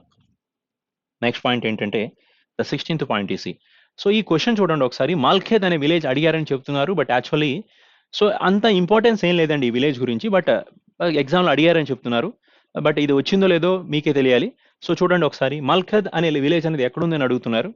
So that village will be there in Karnataka state అనొచ్చు. అలాగే మల్ఖాద్ అనే village అయితే మల్ఖేద్ అనే విలేజ్ ఒకటి ఉంది. అలాగే మల్ఖాద్ అని ఇంకొక విలేజ్ కూడా ఉంది, మల్ఖాంద్. సో మల్ఖంద్ వేరు, మల్ఖేద్ వేరు. మెల్ఖేద్ అయితే that is in Karnataka. Malkhed village అయితే ఇది మహారాష్ట్ర స్టేట్ లో ఉందని చెప్తాం. సో మహారాష్ట్ర స్టేట్ లో. సో మహారాష్ట్ర స్టేట్ లో మనం బాగా ఎక్కువగా మాట్లాడే ఒక ప్లేస్ ఉంది, థానే అంటాం. ఈ థానే అనేది highest urban population state, urban population district అని చెప్తాం. As per the 2011 records. So which of the Indian district will have the more population అంటే the answer should be Thane district. As per the 2011 census report, which of the Indian district will have the more population అంటే we can say the answer should be. ఏ answer అవుతుందంటే we can say that is Thane district. More population అనమాట. ఎక్కువ population ఉన్న district ఇదేనండి, థానే అవుతుంది. మరి తక్కువ పాపులేషన్ డిస్ట్రిక్ట్ ఏది అంటే దాని ఆన్సర్ షుడ్ బి దిబంగ్ డిస్ట్రిక్ట్ అంటాం. అరుణాచల్ ప్రదేశ్ స్టేట్ లో ఉంది చూసారా, ఇక్కడ పాపులేషన్ చాలా తక్కువ, ఇక్కడ పాపులేషన్ చాలా ఎక్కువ అని చెప్తాం అనమాట. ఏది డిస్ట్రిక్ట్ వైజ్ లో ఇది. మరి ఇండియాలో ఏ స్టేట్ లో పాపులేషన్ ఎక్కువ అంటే we can say answer should B Uttar Pradesh అంటాం. తక్కువ పాపులేషన్ ఉన్న స్టేట్ అయితే సిక్కిం అవుతుంది. కానీ చాలా చిన్న స్టేట్ ఏది అంటే the answer should B Goa. Area పరంగా చిన్న స్టేట్ ఏది అంటే గోవా అవుతుంది. ఏరియా పరంగా పెద్ద స్టేట్ అంటే దట్ ఈస్ రాజస్థాన్ స్టేట్ అవుతుంది. కానీ పాపులేషన్ పరంగా పెద్ద స్టేట్ ఏది అంటే ఉత్తరప్రదేశ్ అంటాం. పాపులేషన్ పరంగా చిన్న స్టేట్ ఏది అంటే we can say answer should be Sikkim state అని చెప్తాం అనమాట. సరే, నెక్స్ట్ క్వశ్చన్ చూడండి. The fundamental rights are taken from which country constitution? ఈ క్వశ్చన్ ఆల్రెడీ ఇంతకుముందు క్లాస్లో చెప్పాను. సోర్సెస్ ఆఫ్ ఇండియన్ కాన్స్టిట్యూషన్ గురించి ఒకసారి నేను మాట్లాడానండి, చెప్పాను. ఒక స్లాట్లో ఎక్స్ప్లెయిన్ చేశాను కూడా. సో ఫండమెంటల్ రైట్స్ అనేది ఏ కంట్రీ కాన్స్టిట్యూషన్ తీసుకొచ్చామండి అంటే we can say the answer should B USA constitution. అదే అమెరికా కంట్రీ కాన్స్టిట్యూషన్ నుంచి ఫండమెంటల్ రైట్స్ ని తీసుకొచ్చాం. అమెరికా నుంచి ఫండమెంటల్ రైట్సే కాదు, ఇండియా అనేది రిటర్న్ కాన్స్టిట్యూషన్ చెప్పింది కూడా ఇండియా రిటర్న్ కాన్స్టిట్యూషన్ గా మంది. ఈ రిటర్న్ కాన్స్టిట్యూషన్ అనే వర్డ్ ని కూడా మనం తెచ్చింది యుఎస్ఎస్ నుంచే. దాంతోపాటు అలాగే preamble, introduction to Indian constitution నుంచి చూసారా, ప్రియాంబుల్. సో ప్రియాంబుల్ ని మనం తెచ్చింది కూడా ఏ కంట్రీ అండి? We can say answer should B USA country constitution అని చెప్పొచ్చు. అలాగే ఫంక్షన్స్ ఆఫ్ సుప్రీం కోర్ట్, ఓకేనా. దెన్ ఇంకొన్ని మాట్లాడుకుందాం. ఇంకేంటి అంటే ఫండమెంటల్ డ్యూటీస్ అనేవి ఏ కంట్రీ నుంచి తీసుకొచ్చామండి అంటే వీ కెన్ సే యుఎస్ఎస్ఆర్ నుంచి మాట్లాడతాం ఫండమెంటల్ డ్యూటీస్ అయితే. అలాగే ప్లానింగ్, 5-year ప్లాన్ అనే కాన్సెప్ట్ కూడా, 5-year plans. So 5-year plan అనే కాన్సెప్ట్ కూడా ఇచ్చిందండి ఎక్కడంటే that is USSR country constitution నుంచి 5 years ప్లాన్స్ కూడా తీసుకొచ్చామని చెప్తాం. దెన్ అలాగే ఫండమెంటల్ డ్యూటీస్ అయిపోయినాయి. Then directive principles and state policies we can borrowing from the Ireland country constitution. ఇది ఐర్లాండ్ నుంచి తీసుకొచ్చిందని మాట్లాడతాం. ఏది? From directive principles and state policies గురించి. Then so what about if you are talking about the concurrent list. So concurrent list అంటే ఏంటంటే state list లో మనకి యూనియన్ గవర్నమెంట్ లో మొత్తం ఒక 3 లిస్టులు నేను చెప్తాను. దట్ ఈస్ యూనియన్ లిస్ట్ ఒకటి, స్టేట్ లిస్ట్ ఒకటి, కాంకరెంట్ లిస్ట్ ఒకటి అంటాం. అంటే కొన్ని పవర్స్ యూనియన్ గవర్నమెంట్ చేతిలో ఉంటాయి, కేంద్రం చేతిలో కొన్ని పవర్స్ ఉంటాయి, కొన్ని పవర్స్ స్టేట్ చేతిలో ఉంటాయి, కొన్ని ఇద్దరు చేతిలో ఉంటాయి. అలాంటివి కాంకరెంట్ పవర్స్ అంటాం. ఈ కాంకరెంట్ పవర్ ని ఏ కంట్రీ నుంచి తీసుకొచ్చామండి అంటే we can say that is Australia. So Australia country నుంచి తీసుకొచ్చింది కాంకరెంట్ పవర్. దాంతో పాటు జాయింట్ సెషన్స్ అనే మాట, జాయింట్ సెషన్స్. సో మన పార్లమెంట్ లో లోక్సభ, రాజ్యసభలో ఏదైనా బిల్లు క్లాషెస్ జరిగినప్పుడు రెండు సభలు కలిసి ఒక మీటింగ్ పెట్టుకుంటే దాన్ని జాయింట్ సెషన్స్ అంటాం. ఈ జాయింట్ సెషన్ ని కండక్ట్ చేసే పర్సన్ ఎవరండి అంటే, కండక్ట్ చేయమని చెప్పేది ఎవరంటే president of India. But who will conduct అంటే who is the head of the joint sessions అంటే we can say the answer should be Lok Sabha speaker అవుతారు. కండక్ట్ చేయమని చెప్పేది ఎవరండి అంటే దట్ ఈస్ ప్రెసిడెంట్ వీళ్ళు చెప్తారు, కానీ దీన్ని లీడ్ చేసే పర్సన్ ఎవరండి అంటే దట్ ఈస్ లోక్సభ స్పీకర్. ఈ క్వశ్చన్ ఇంతకుముందు ఒకసారి అడిగారు. So who will lead the who is the head of the joint session, who will conduct the joint session meetings అంటే the answer should be Lok Sabha speaker. ఇది ఇంతకుముందు అడిగారు ఎగ్జామ్ లో క్వశ్చన్. ఇప్పుడు మేబీ నెక్స్ట్ రాబోయే ఎగ్జామ్ లో జాయింట్ సెషన్స్ అలాగే concurrent list అనే కాన్సెప్ట్ ఏ కంట్రీ నుంచి తెచ్చామండి అంటే we can say the answer should B Australia అని చెప్పాల్సిందే. సో అలాగే ఆర్టికల్ 368 గురించి ఇంతకుముందు చెప్పాను, గుర్తుందా? అంటే ఏదైనా కాన్స్టిట్యూషన్ లో మార్చాలి అంటే, అమెండ్మెంట్ చేయాలంటే ఆర్టికల్ 368 ప్రకారం చేయాలని చెప్తాం. సో యాజ్ పర్ ఆర్టికల్ 368 అనే కాన్సెప్ట్ ని సౌత్ ఆఫ్రికా కంట్రీ కాన్స్టిట్యూషన్ నుంచి తీసుకొచ్చామని చెప్తాం. ఎక్కడ నుంచి? సౌత్ ఆఫ్రికా కంట్రీ కాన్స్టిట్యూషన్ నుంచి చెప్తాం. అలాగే దెన్ ఇంకొకటి ఎమర్జెన్సీ పవర్స్ ఉన్నాయి చూసారా? ఎమర్జెన్సీస్ లో ఫండమెంటల్ రైట్స్ కొన్ని క్యాన్సిల్ అవ్వచ్చు అని చెప్తాం. Some of the fundamental rights will be cancelled in case of emergencies. So this emergencies concept we are borrowing from the Germany country constitutions. ఇది జర్మనీ నుంచి బారో చేసామని చెప్తాం అనమాట. ఇది ఎమర్జెన్సీస్ లో కొన్ని ఫండమెంటల్ రైట్స్ ని క్యాన్సిల్ అవుతాయని చెప్పడం అనమాట.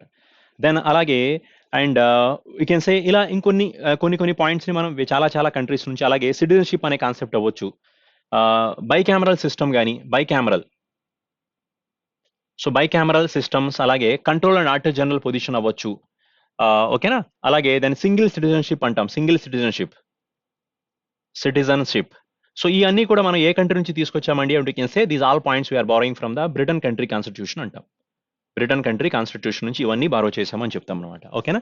సో ఎగ్జామినేషన్స్ లో చాలా పాయింట్ ఇంపార్టెంట్ చూడండి. Directive principles and state policies అయితే ఐర్లాండ్ నుంచి, that is fundamental duties USSR 5 year plans కూడా అక్కడ నుంచే ఇచ్చామండి. యుఎస్ఏ నుంచి అయితే మన బ్రిటన్ కాన్స్టిట్యూషన్ ప్రియాంబుల్స్ అంటాం. అలాగే ఫంక్షన్స్ ఆఫ్ సుప్రీం కోర్ట్ అని కూడా మాట్లాడుకోవచ్చు అనమాట. Then next one is Germany countries emergencies టైంలో మన ఫండమెంటల్ డ్యూటీస్ అనేది, ఫండమెంటల్ రైట్స్ క్యాన్సిల్ అవుతాయి అనేది జర్మనీ నుంచి తీసుకొచ్చాం. Then bicameral systems, CAG single citizenship, that should be Britain. So these joint sessions and concurrent list అనే కాన్సెప్ట్ అనేది USA country నుంచి బారో చేసామని మాట్లాడతాం అనమాట. That is very important points అండి. Then next one is. Then who found the periodic table? So father of periodic table అని చెప్పొచ్చు. That person should be Dmitri Mendeleev. దీన్ని మనం మెండెలియవ్ పీరియాడిక్ టేబుల్ అని కూడా మాట్లాడతాం. లేదా దీన్ని మన మోడర్న్ పీరియాడిక్ టేబుల్ ఫౌండర్ ఎవరంటే again and answer should be Mendeleev అని మాట్లాడతాం. సో పీరియాడిక్ టేబుల్లో ఇతను ఏ కంట్రీ వాడండి అంటే this person is one of the Russian person అని చెప్తామండి. He's from Russia country. The total periodic table consisting of total 118 elements ఉన్నాయని చెప్తాం. ఎక్కువగా పీరియాడిక్ టేబుల్స్ లో మన ఎలిమెంట్స్, వాటి యొక్క అటామిక్ నెంబర్స్, అలాగే వాటి యొక్క కెమికల్ కాన్ఫిగరేషన్స్ గురించి ఎక్కువగా మాట్లాడుతూ ఉంటాం. సో మన పీరియాడిక్ టేబుల్లో ఫస్ట్ ఎలిమెంట్ ఏది అంటే we can say the answer should B hydrogen గురించి చెప్పాల్సి వస్తుంది అనమాట. సో పీరియాడిక్ టేబుల్లో ఉన్న చాలా ఇంపార్టెంట్ పాయింట్స్ ఉన్నాయండి. పీరియాడిక్ టేబుల్ మీద ఏదో ఒక రకంలో క్వశ్చన్ అడుగుతూనే ఉన్నారు. ఇప్పుడు అడిగిన question maybe the answer is simply he's asking who is creating the periodic table అని. మేబీ నెక్స్ట్ స్లాట్ లో ఇంకా మన క్వశ్చన్స్ మారవచ్చు పీరియాడిక్ టేబుల్ మీద.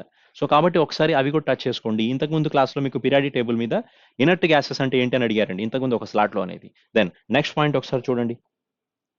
Next question, then who written the book? ఈ బుక్ అడిగారండి ఈ రోజు ఎగ్జామ్ లో. ఆ బుక్ పేరు ఏంటంటే the nice guy who finished first.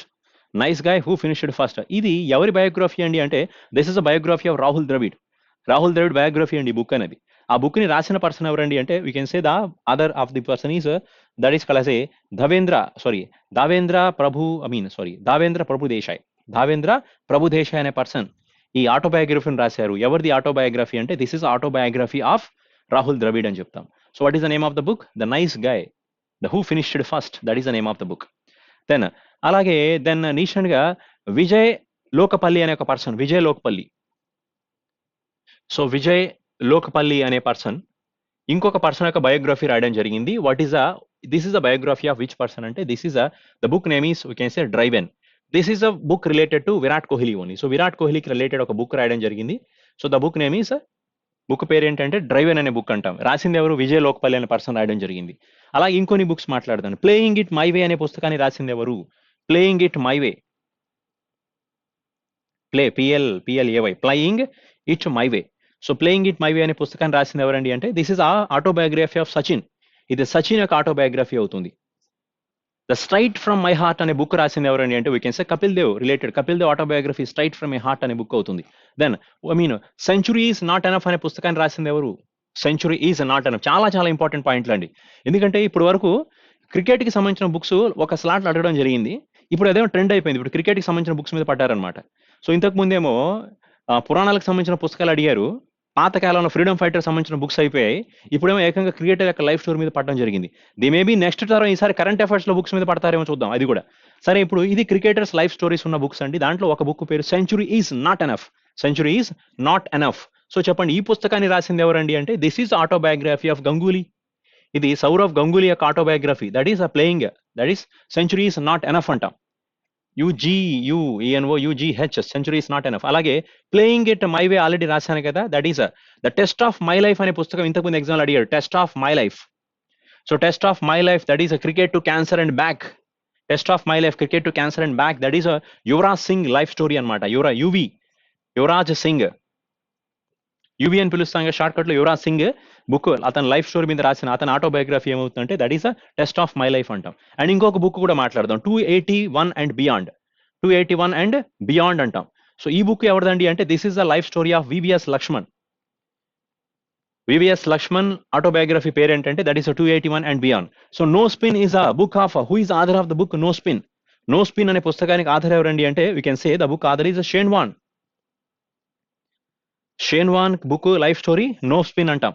ఇలా చాలా మంది ఉన్నాయండి. So straight from the my heart అనే బుక్ ఆల్రెడీ చెప్పాను కదా, కపిల్ దేవ్ అనేది. అలాగే ప్లేయింగ్ ఇట్ మై వే ఒకటి, నో స్పిన్ ఒకటి, 281 అండ్ బియాండ్ ఒకటి, టెస్ట్ ఆఫ్ మై లైఫ్ ఒకటి, then century is not enough ఒకటి. సో ఇవన్నీ చాలా ఫేమస్ క్రికెటర్స్ రిలేటెడ్ బుక్స్ అండి. మేబీ నెక్స్ట్ స్లాట్ లో అడగొచ్చు. అలాగే ఇంకొన్ని క్రికెటర్ సంబంధించిన బుక్స్ మీరు చూడండి, ఓకేనా. దెన్ నెక్స్ట్ క్వశ్చన్ మాట్లాడదాం. See the next 20th question చూద్దాము.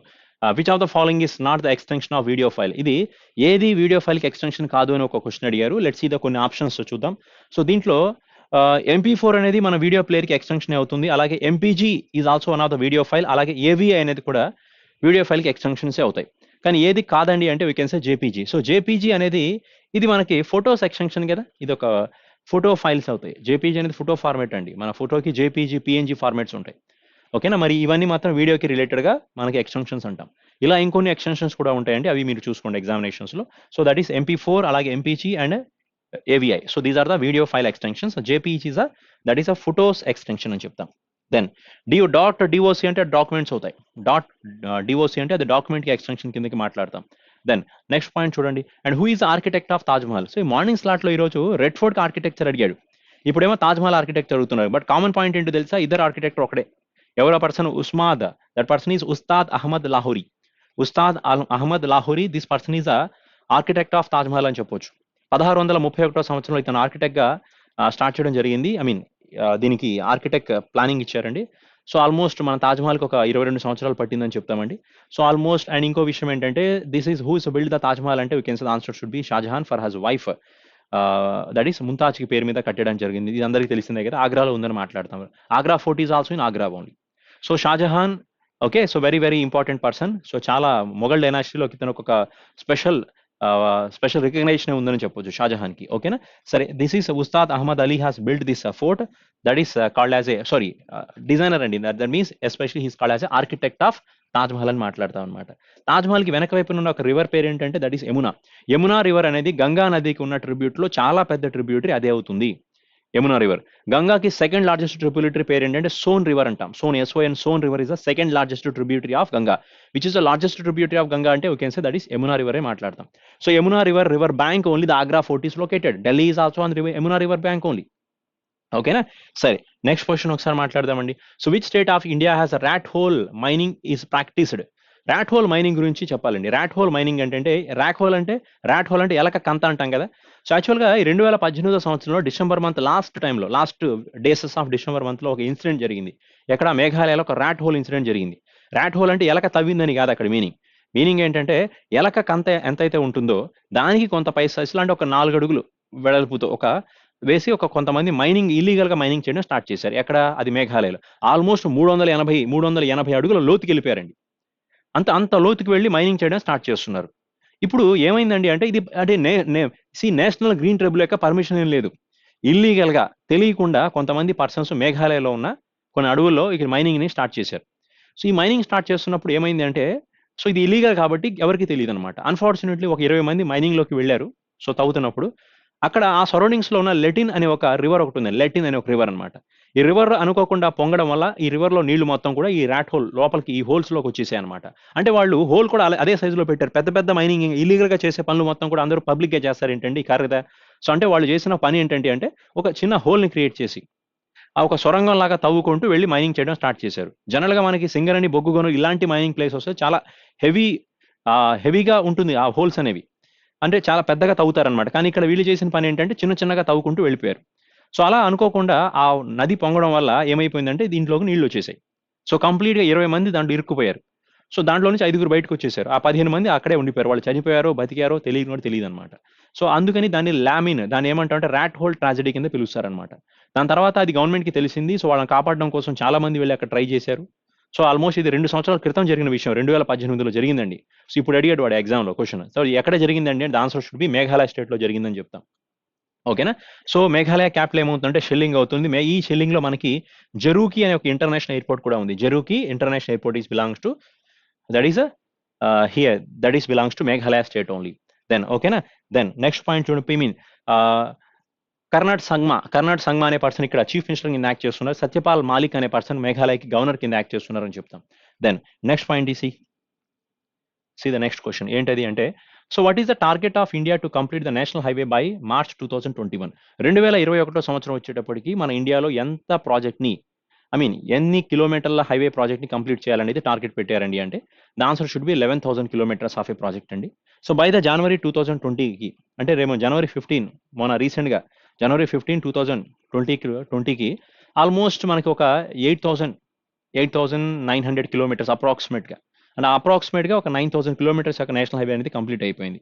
By the 2021 31st of March 2021 March 31 వచ్చేటప్పటికి సో ఇండియాలో మొత్తం 11,000 కిలోమీటర్స్ ఆఫ్ నేషనల్ హైవే అనేది కంప్లీట్ అవ్వాలి. సో పర్ డేకి రోజుకి 26 కిలోమీటర్స్ నేషనల్ హైవే వరకు వేస్తున్నారండి. సో వాళ్ళ టార్గెట్ రోజుకి 40 కిలోమీటర్ల నేషనల్ హైవే వేయాలని చెప్పి టార్గెట్ ఉంది. So but they are trying. So by the date of 31st of March 2021, the people will complete the 11,000 kilometers of national highway.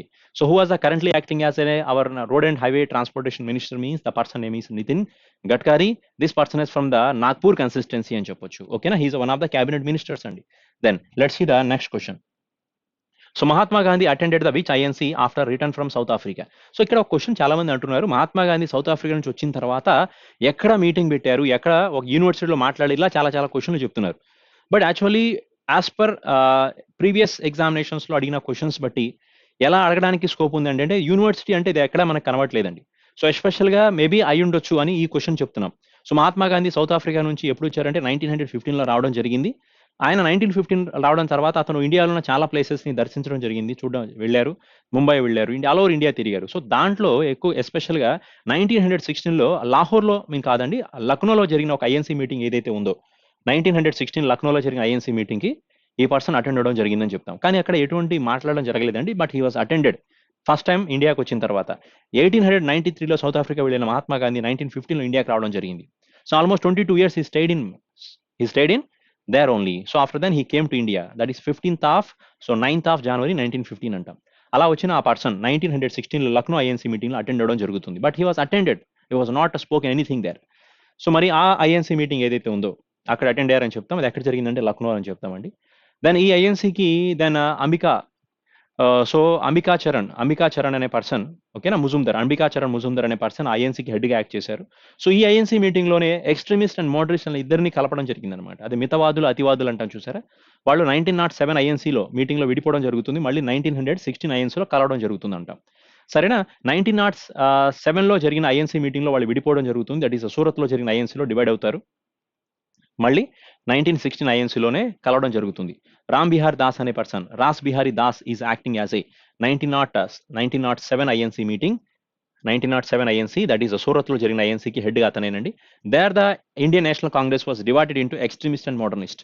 Again that is merged in 1916. So that is Ambika Charan Mazumdar is a INC meeting head.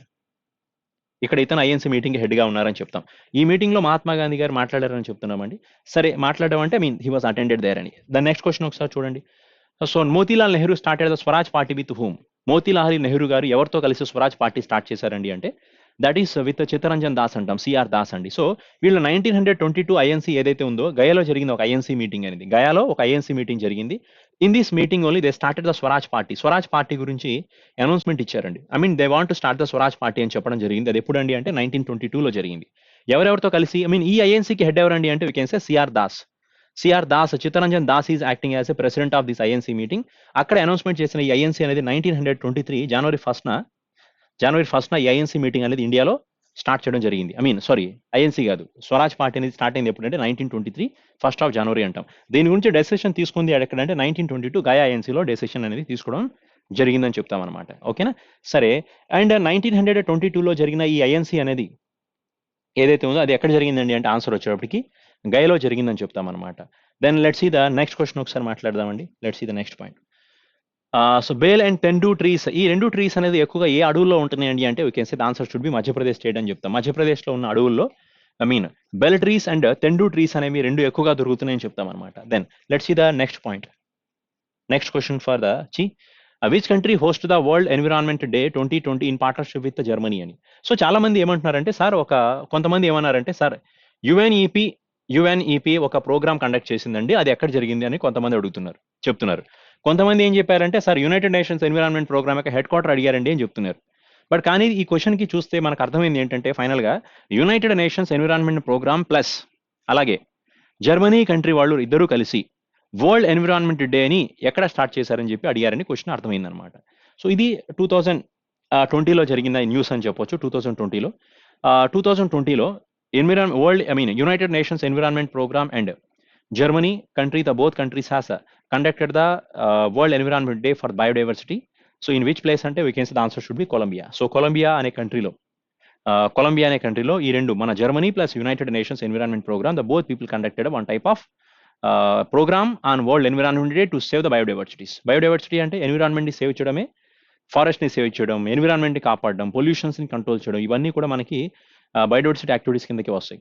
So కాబట్టి maybe ఇది అడుగున్నాడనే ఉద్దేశంతో ఈ question చెప్పడం జరిగిందండి. సరేనా, ఇప్పుడు answer చెప్పండి. UNEP conduct చేసిన కాన్ఫరెన్స్ ఎక్కడ జరిగిందంటే కొలంబియా అంటాం.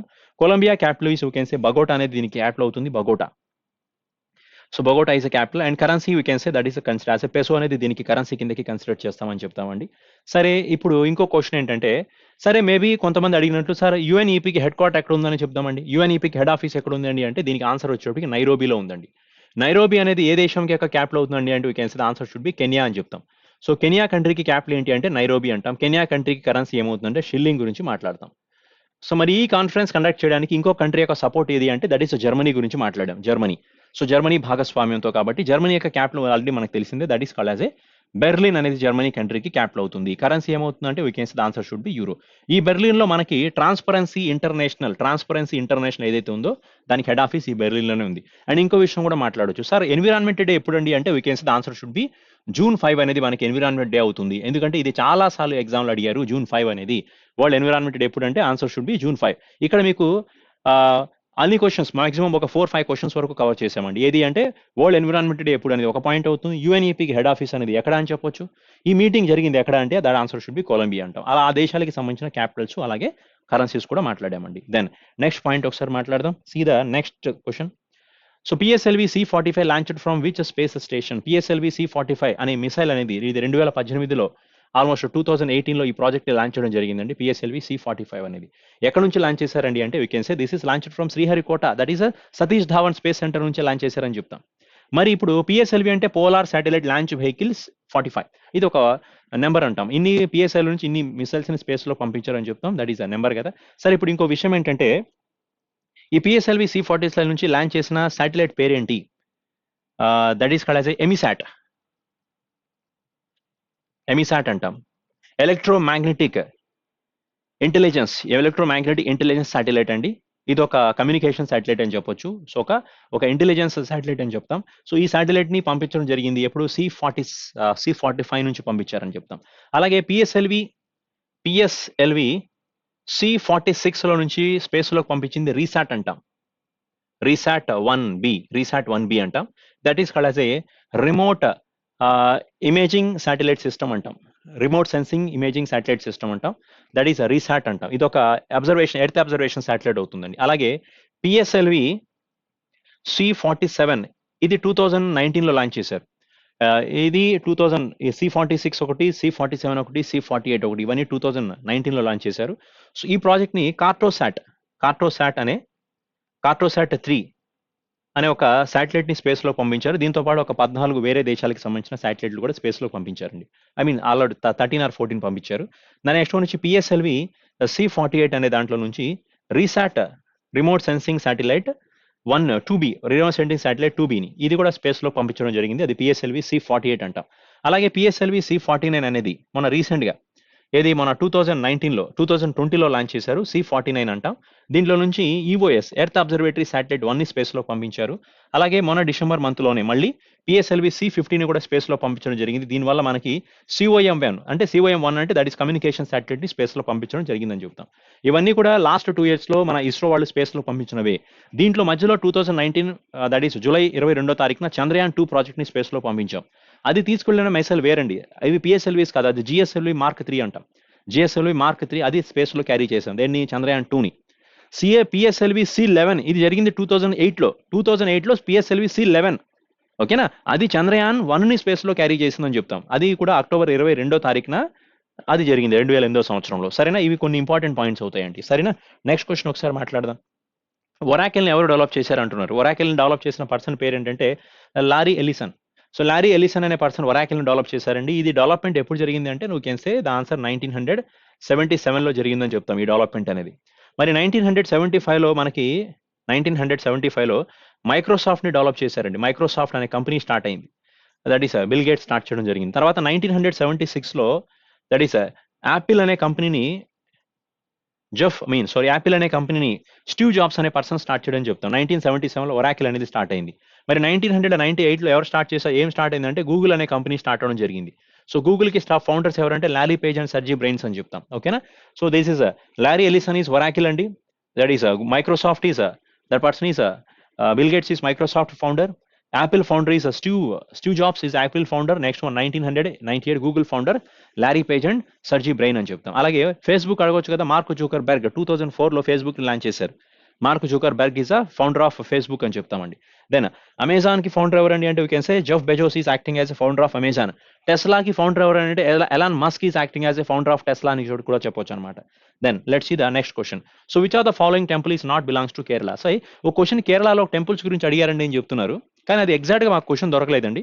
సో దాన్ని బట్టి మేబీ కేరళలో ఉన్న టెంపుల్స్ ఏది కాదని అడుగుంటారనే ఉద్దేశంతో ఈ క్వశ్చన్ డిజైన్ చేశాం. సో చూడండి, కేరళలో ఉన్న టెంపుల్స్ ఏంటంటే మనకు బాగా తెలిసిన టెంపుల్ ఒకటి అనంత పద్మనాభ స్వామి టెంపుల్, ఇది కేరళలో ఉంది. తర్వాత శబరిమల టెంపుల్ గురించి కూడా మనకు బాగా తెలుసు.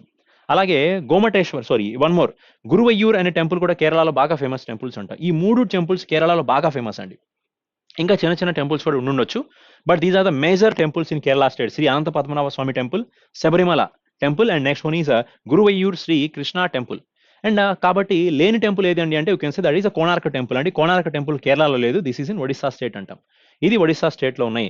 So then we can see the Amarnath temple ఎక్కడ ఉంది అంటే we can say that is Amarnath. అలాగే వైష్ణోదేవి టెంపుల్, ఈ రెండు జమ్మూ కాశ్మీర్ లో ఉన్నాయని చెప్తాం. కాశీ విశ్వనాథ స్వామి టెంపుల్ ఇది వారణాసి స్టేట్ లో ఉందంటాం. సో లింగరాజ టెంపుల్ ఒకటి, కోణార్క టెంపుల్ ఒకటి, ఓకేనా. అండ్ పూరి జగన్నాథ స్వామి టెంపుల్, ఈ 3 ఒరిస్సా స్టేట్ లో ఉన్నాయని చెప్తాం.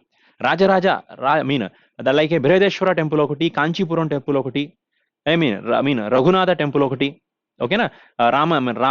రామేశ్వరం టెంపుల్, ఇవన్నీ కూడా మనకి తమిళనాడు స్టేట్ లో ఉన్నాయని మాట్లాడతాం అనమాట. సో అలా చాలా స్టేట్ లో కొన్ని టెంపుల్స్ ఉన్నాయి. బృహదేశ్వర లైక్ బద్రీనాథ్ టెంపుల్ కానీ, రిషికేష్ కానీ, ఇవన్నీ మనకి ఉత్తరాఖండ్ స్టేట్ లో ఉన్నాయని మాట్లాడతాం అనమాట. దెన్ నెక్స్ట్ పాయింట్ ఒకసారి చూడండి. శ్రావణ బెళగోళ మనకి కర్ణాటక స్టేట్ లో ఉందని చెప్తాం. సో 1900 ఇది రాత్రి అండి క్వశ్చన్ చెప్పాను. 1983లో యునెస్కో అనేది వేటిని హెరిటేజ్ సైట్స్ కింద డిక్లేర్ చేసిందని చెప్తాం. సో 1983లో యునెస్కో అనేది వేటిని హెరిటేజ్ సైట్స్ కింద డిక్లేర్ చేసిందంటే ఒక మొత్తం 4 హెరిటేజ్ సైట్స్ ని డిక్లేర్ చేశారు. అజంతా ఒకటి, ఎల్లోరా ఒకటి, ఆగ్రా ఒకటి, తాజ్మహల్ ఒకటి. అంటే రాత్రి మీ క్లాస్ లో 3 చెప్పాను. అజంతా, ఎల్లోరా, ఆగ్రా ఈ 3 చెప్పాను. Then Taj Mahal is also there. Taj Mahal కూడా 1983లోనే వరల్డ్ హెరిటేజ్ సైట్స్ కింద డిక్లేర్ చేశాం. మొత్తం మనకి వరల్డ్ హెరిటేజ్ సైట్స్ ఇండియాలో 38 ఉన్నాయని చెప్పాం. దాంట్లో ఈ 4 ఎల్లోరా కేవ్స్ ని 1987లో డిక్లేర్ చేశారు. సో కాజిరంగా నేషనల్ పార్క్ ని, మానస్ నేషనల్ పార్క్ ని 1984లో వీటిని హెరిటేజ్ సైట్స్ కింద డిక్లేర్ చేయడం జరిగింది. అలా చాలా టెంపుల్స్ కానీ, చాలా నేషనల్ పార్క్స్ కానీ ఇండియాలో వాటిని వరల్డ్ హెరిటేజ్ సైట్స్ కింద డిక్లేర్ చేశారు. సో 2019లో వరల్డ్ హెరిటేజ్ సైట్ కింద డిక్లేర్ చేసిన 38th ప్లేస్ ఏదంటే దట్ ఈస్ జైపూర్ అంటాం. ఫస్ట్ వరల్డ్ హెరిటేజ్ సైట్ ని డిక్లేర్ చేసి ఈ 4 అజంతా, ఎల్లోరా, ఆగ్రా అండ్ తాజ్మహల్. దాని 38th వరల్డ్ హెరిటేజ్ ప్లేస్ ఏది అంటే we can say the answer should be Jaipur అని చెప్తాం అనమాట. Then the last question for the today session అండి. ఈ క్వశ్చన్ ఒకటి క్లారిటీగా దొరకలేదు మనకి, బట్ ఏమంటున్నారంటే so who was the scientist describe the elements in triangular shape అంటున్నారు. సో ఎవరైతే ట్రయాంగులర్ షేప్ లో ఎలిమెంట్స్ ని కానీ ఒక నెంబర్స్ కానీ ట్రయాంగిల్స్ కానీ ఇలా ఒక షేప్ లో వీటిని అమర్చిన పర్సన్ ఎవరండి అని కొంతమంది చెప్తున్నారు, బట్ అది ఎంతవరకు నిజమో కాదో తెలియదు. బట్ దీనికి ఆన్సర్ దొరికితే ఏమంటున్నారు అంటే we can say the person should B pascal అని చెప్పొచ్చు. పాస్కల్ అనే ఒక ఫ్రెంచ్ కంట్రీకి సంబంధించిన ఒక సైంటిస్ట్. సో ఎలిమెంట్స్ అంటే ఒక నెంబర్స్ ని ట్రయాంగులర్ షేప్ లో డిస్క్రైబ్ చేశారని చెప్తాం. So who was a person describing the elements in triangular shape అంటే the answer should be answer ఏమవుతుందంటే దట్ ఈస్ అ పాస్కల్ అంటాం. సో ఇతను ఏ కంట్రీ అండి అంటే you can say he's from the France country. Maybe ఈ క్వశ్చన్ అడిగారో లేదో నాకైతే క్లారిటీ లేదండి. ఏంటంటే కొంతమంది చెప్పారు మేబీ ఈ క్వశ్చన్ అడిగారండి అని చెప్తున్నారు, అది ఎంతవరకు నిజమో తెలియదు. ఎవరైతే ఎగ్జామ్ రాశారో వాళ్ళకే తెలిసి ఉంటుంది. సరే, this is for the today session అండి. మేబీ నెక్స్ట్ క్లాస్లో మళ్ళీ రేపు సెకండ్ స్లాట్లో మళ్ళీ క్వశ్చన్స్ డిస్క్రైబ్ చేద్దాం. సో ఒకసారి జాగ్రత్తగా చదవండి, బికాస్ ఎగ్జామినేషన్స్లో అన్ని క్వశ్చన్స్ డిఫరెంట్గా కొంచెం కొత్తగా అడగడం జరుగుతుంది. బట్ కానీ పాత స్లాట్స్లో జరిగిన క్వశ్చన్స్ కొన్ని క్యారీ అవుతున్నాయి. సో ఆల్మోస్ట్ అట్లీస్ట్ 10 క్వశ్చన్స్ కామన్గా వచ్చేస్తాయి, కానీ కొన్ని 10 క్వశ్చన్స్ మాత్రం కొంచెం డిఫరెంట్గా అడగడం జరుగుతుంది అనమాట. వాటిని ఒకసారి కాన్సన్ట్రేషన్ చేయండి. ఓకేనా? Thank you very much.